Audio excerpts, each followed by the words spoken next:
ចាំបាននេះកាលខ្ញុំអាយុ9ឆ្នាំដូចស្អាតចឹងដែរតើសង្ហាចឹងដែរចឹងហ៎ហើយច្បាស់សុំ selfie មួយទៀតអត់ selfie ទៀតអូសេរីព្រំអត់សេរី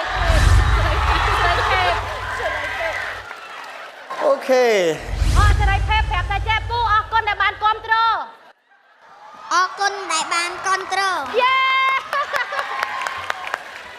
សេរីភេទបកកែយ៉ាងនេះអ្នកណាគេបង្រៀនឲ្យក្មួយច្រៀងចេះខ្លួនឯងយេចេះខ្លួនឯងបើសិនជាមានឱកាសជួយបង្រៀនពូសណូបន្ថែមផងអូខេក៏ជួយបង្រៀនទេចាំពូជួយបង្រៀនរបាំបន្ថែមទៀតបាទដកឃើញអត់ដកឃើញទេចេញមកដល់ខុសបាត់ហើយឃើញទេ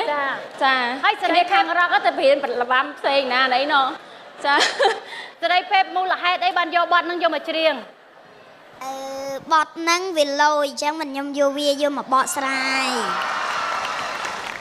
បទហ្នឹងវាលយតែម្ចាស់បទធម្មតាអញ្ចឹងហ៎មែនទេហ៎លយអញ្ចឹងហ៎បទហ្នឹងលយ